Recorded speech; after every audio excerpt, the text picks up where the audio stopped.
Really, can I ask you something else? Isn't that why you're here in the first place? Sure. She finishes her bite before continuing.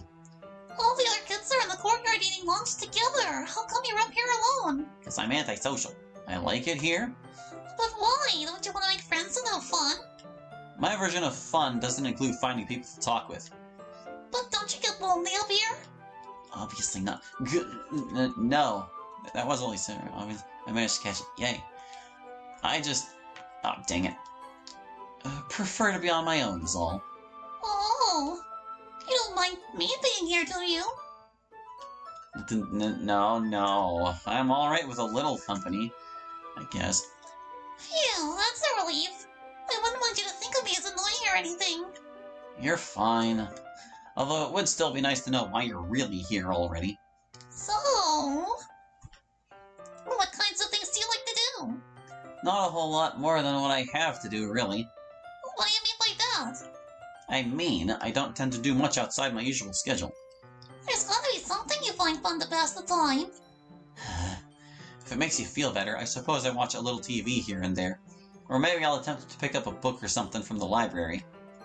Ooh, what kinds of books do you like? If you're asking for specific genres, I don't have any. Anything in the library that seems somewhat interesting I'll pick up whenever I get the chance. How often do you like to read? I already told you, whenever I get the chance. If ever I'm not working, I might try to read a chapter or two. Oh, you have work. Of course. Or actually, I'd be going back to working today to be specific. Where do you work? Is that really important? Of course it is. Well, sorry to burst your bubble, but I'd rather not get into it. With the way you act, you could be some super secret spy or something. My job doesn't involve alliteration. Or at least I hope not. What? Never mind. What about you? Do you work? No, I don't work yet. You'll have to eventually, you know. Yeah, but I haven't thought about what I want to do when I grow up yet. Don't wait too long or else it'll be too late. I know. Got any hobbies? Oh, of course. I like to go to the park, hang out with my friends, watch movies, hang out. She continues to list any and every activity she could possibly think of. I just try my best to tune her out for a moment. Oh, and I like to read lots of books. I'm even in the literature club. I see. You said you like reading too, right? Sure, I guess. What about it? You should check out the literature club. No. Oh, why not? I have no interest in subjecting myself to any extracurricular activities. Would you check it out if I was vice president? You're the vice president? And my best friend Monica is the club leader. Sayori, I fail to understand how that's meant to change my opinion. Oh, I don't know, I thought you'd know her or something. Who, Monica? I haven't the slightest idea who that is. Debate club? One of the top students from last year. White bow. You expect me to keep track of stuff like that? I guess not. Weird, that usually works. I see. Sorry to be a downer, but I'm not looking for any clubs to join. I wouldn't think I'd have the time anyways. Well, sure you'd have a little time to check it out. No, I don't think I would. See, alright, saying things. Also, they need another tea in little. Please, just for a little bit. A no's a no, Sayori. Okay. She looks extremely disappointed by my answer, a stark contrast from her originally cheerful persona. What was she expecting, seriously? I've only met her recently, yet even I'm surprised that she's this disappointed. I'm not going to join some club just because someone was nice to me for a moment, jeez. That is, unless this is all an attempt to make me feel bad. It's hard to tell with her, but maybe she was really only here to get me to join. Hey, do you mind me asking you another question? No, not at all. Could you tell me what the deal is with those clubs advertising themselves at the front of the school? It's for the festival tomorrow, dummy. I gathered that much. But what does that have to do with clubs? This festival's going to have a bunch of fun games, music, and snacks. It's one of the many perfect opportunities for clubs like ours to advertise themselves to new members. I see. She sure changed back to a happy mood when I started mentioning that club event. I think I have an idea of what's going on here. That weird personality of hers makes me believe she already views me as a close friend, despite only knowing each other for barely any time at all. In fact, I'm willing to bet that if I had never told her I read books, she likely wouldn't have ever asked me to join the club. That clears a few things up at least. Well, unlike her, I'm not here to be making friends with someone I've met on a whim. Well, you have fun at your festival, I gotta start heading to class now. Aw, leaving so soon? Sorry, it's less than a minute until lunch is over. I have to go or I'll be late. Sorry, Hallie. She runs past me as if she wasn't going to try convincing me to stay and talk for longer. That girl, she's something else, that's for sure. With my last class of the day complete, I grab my bag and exit the room. I begin walking at an increased pace towards the school exit. The quicker I get out of here, the more time I have at home before I need to go to work. The issue with that, however, is how large these crowds of students are. No matter how fast I go, I'm unable to go any further than those in front of me. I see students desperately handing out flyers to the exiting students just ahead of me, which I assume to be a cause of the slowdown. Geez, these people and their damn club invitations. After pushing my way through the crowd of students, I rush to the bus stop. I toss my bag on top of my bed and take off my blazer. Like school, my work has its own uniform, and I'll be damned if I spend the time I have all to myself wearing one. Following the blazer, I take off my vest and tie as well. Much better. I turn on the TV to serve as a sort of background noise and lie down on my bed. Now what? Work's not for another 3 hours at least, and it's not like I have any schoolwork to finish.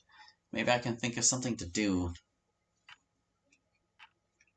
I turn my head to the TV. It shows the weather report for each upcoming day. It looks like it'll be the most clear skies with any more chances of rain instead off until later next week. Good to know, I guess. For a brief moment, I check the time.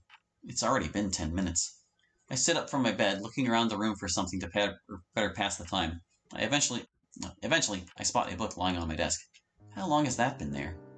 I think I picked this up last week, maybe? No, I would have remembered if that was the case. Regardless, I hope this can keep me at least somewhat busy until work. I turn to the first page of the book and start reading through. As I read, though, I can't help but be reminded of something Sierra mentioned. Something about a literature club. The hell do you even do in there? Review books or something? Whatever it is, I'm surprised someone like her is really passionate about that type of thing. The idea of Siri being the vice president of this literature club seems weird to me. She didn't strike me as someone who's that invested in literature, although I guess it's not my place to tell. I don't know her well outside of the conversation we had at lunch. I only noticed now that I've glossed over the same page several times now. If I ever plan to get through this book, I shouldn't distract myself with stuff that doesn't even matter. This time, I finally turn the page and continue reading through. Oh goodness. Checking the alarm on my phone, I realize it's time to start getting ready for work. I fold the top corner of the page I was on and set the book back on my desk. It's alright, I guess. Maybe sometime in the future I'll get to finishing it. Walking over to my closet, I grab out the various accessories required for my work uniform. A black and white striped shirt and a black sleeveless jacket with the company's logo on the side, which I wear over top. Dark gray pants, which thankfully are somewhat comfortable. And lastly, a red belt, which I tie around my waist. All's well until I make the fatal mistake of looking into the mirror. Jeez, what the hell is this? Standing in the mirror reveals myself wearing what can only be described as a shitty Halloween costume. If it weren't for the obviously family-friendly nature of the uniform, I might have forgotten how quirky and fun this place is supposed to be. Quickly looking away from my mirror, I grab my work outfit's hat and carry it out of the apartment. As I reach the city, it feels as if a million eyes are on me all at once. After all, no sane person wears a costume like it's the norm, and yet here I am. I try to walk at a decent pace, not too fast as to avoid sweating, but also not too slow to avoid embarrassment. After some time, I finally arrive at the mall. Thankfully, there's so many other weird things around that I actually fit in for once. I walk past some of the shops before reaching the place. Yarg, matey! Yarg, go fuck yourself.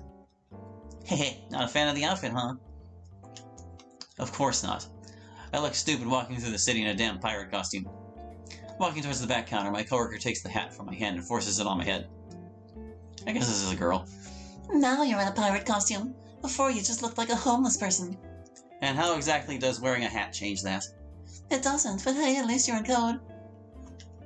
By the way, how come you didn't just change here? There's no way in hell I'm changing in the mall bathroom. What, guy bathroom's too dirty for ya? Don't forget crowded. Whatever. If you want to look like a circus show in public, by all means go ahead. I roll my eyes at her and head back to the kitchen. Or head to the back of the... Wait. And head to the back of the kitchen. Okay, they've got a kitchen and it's in the back, so it's the back of the kitchen. Holly, I'll be taking the kitchen. You go up front. What? Why? Because I said so. Now go. You gotta be kidding me. I take a moment to clear my throat before walking to the counter. There's a brief moment of hesitation as I attempt to remember the line they gave me. Yarg! Welcome to Matey's Munchies and Cafe. How may I take your order? Why did I sign up for this? I finish ringing up the person's order and head to the back to help with the food. You said that completely wrong, by the way. Oh, did I? You see, it's supposed to go, Yarg! Welcome aboard the old Matey's Munchies and Cafe. What treasures does these or thy seek? With how you sound, you're better off hanging with those depressed teens you see in front of the alt shops. So what? We earn a couple dollars more than the minimum, and I'm supposed to forget that I'm talking to a full-grown woman. Hey, she had a kid with her too. This place is known for being family-friendly, you know. No need to be so grumpy. I thought you were supposed to be the people person. You're better off out here than I am. Or out there than I am. You don't need to be a people person to be nice, Hallie. If anything, I think it's better for you to be working the front. You're so antisocial that it might get you to be more enthusiastic about things. Or make me hate this job more. Only one way to find out, huh? I need to learn this kitchen better anyways, so consider this a learning experience for both of us. Yeah. So where is everyone else? It's usually quiet during the week, so there's no real reason to have any more than just the two of us working. Besides, they figured it'd be better off for you to get used to working here when there isn't a huge rush of customers. I already know what I'm doing. Of course you do, as long as you're not working up front, at least. Does it really matter that much? When you got management staring at you from behind, yeah. Whatever. Have fun up there. Over time, I certainly began to see just how quiet of a day today is. Of course, this left me and my coworker to sit around aimlessly, cleaning what we can in between orders. That way, by the end of the day, everything's already cleaned up. Well, everything except a dinner I whipped up so I don't have to go home and cook. I cleaned that separate. That's it for today, finally. If I have to sit around for another minute in this place, I'm gonna break something. You should listen to your own advice and be more enthusiastic. The only thing I'm enthusiastic about is how this fist is going to run straight down your throat. I'm only repeating what you said yourself. How about you repeat what I do whenever the day's over and close this place up real quick, because I'm out of here. She throws me a key to the room and walks to the front entrance. On the first day, seriously? Mm-hmm. You better not lose that, you hear me? Or else management's gonna be on my ass about it. I don't lose things easily, don't worry. Good. See you tomorrow. My coworker quickly leaves the room, leaving me with the remaining closing work. The faster I get this done, the faster I'll be able to leave as well. I first shut off the AC before checking each of the machines to make sure nothing's still on. I then input the code for the cafe's alarm system and exit the room. It's only then that I'm able to lock the door behind me and begin my walk back home.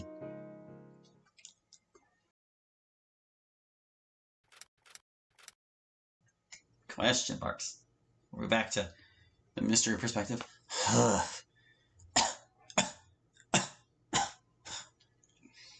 Man, that guy wasn't kidding. This stuff is strong.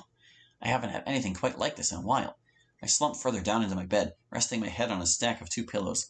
It doesn't matter how many painkillers I take, my head's still pounding from yesterday. I rub my hand over the bruise, immediately feeling a stinging pain throughout the side of my head. Ugh! Ugh! I really need to stop doing that. Looking over to my nightstand, I search for something to drink, only to see my bottle of water is completely empty. Oh, come on, man. I thought I filled that shit up earlier. Whatever, I can live without it. No big deal. So is this like the man from the intro, or... damn it! I guess I really do need it after all. Jumping out of bed, I snatch the bottle off my nightstand and immediately head downstairs. Reaching the kitchen, I set my bottle under the tap and let it fill up with water. I guess I can do it like a deeper with. Once it reaches the top, I quickly chug down the entire bottle. Much better. I put the bottle back under the tap and let it fill up again. But that's when I hear something knocking at my door, or my window. I jump away from the noise, looking over towards the window. Oh, it's just a branch. Wait, it's dark out already? It can't be that late. I checked the time on my phone. Ah, shit. It's already 12:30.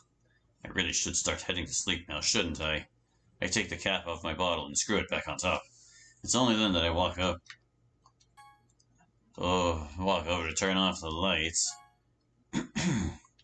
Huh? God damn it. What was that? Over here, said someone. It's rude to ignore a guest, you know.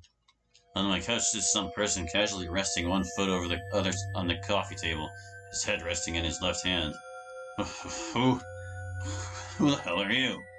And what the hell are you doing in my house? I don't recognize him at all. It doesn't help that his face is covered by some bandana, leaving his eyes as the only thing visible. Relax. I have no intention of hurting you. Just take a seat for me, will you? Only if you tell me who the hell you are first, Chris Hansen. That's not important. Now take a seat. In a panic, I take a knife that was on top of my counter and gesture it towards the man. If you don't leave right now, I won't hesitate to come over there. Why do you have to make things so difficult? I'm only here to ask a few questions. Yeah, well, I have no interest in talking to some stranger. I'll have you know, the last two guys who came into my house wanted me to go in hell of a beating, so you best be getting the hell out of my house. So I've heard. The guy stands up from the couch, slowly approaching me. His voice is a little familiar, but I can't remember exactly why. Look, I don't have time to waste negotiating with you. If you're not going to sit down like I asked, you leave me no choice but to make you. Stay back, I'm warning you. The guy ignores me, walking closer and closer by the second. Even though I'm the only one with a weapon, my hands continue to shake uncontrollably. I can only back away for so long before I'm forced to the back of my kitchen. Get the hell away from me! Look, put the knife down, alright? It'll make things easier for both of us. Yeah, right. How the hell am I supposed to trust you? You're right, you can't. But it's not like you're going to have much of a choice either. Alright, that's it. I swing the knife in his direction, but he's able to just step back just before it lands. Damn it. I continue sending swing after swing, but he dodges every time. Eventually, one of my swings just barely misses his right side, and he's able to grab hold of my arm. Before I'm able to pull my arm away, however, he wraps it behind my head and quickly forces me to the wall. Good. For a black belt, you sure can't fight for shit. Who the hell are you? And what I was protesting. What the hell do you... Ah! That's enough. I'm the one who's gonna ask the questions from here on out. You got that? If you want me to leave, then it'll be in your best interest to not keep me waiting.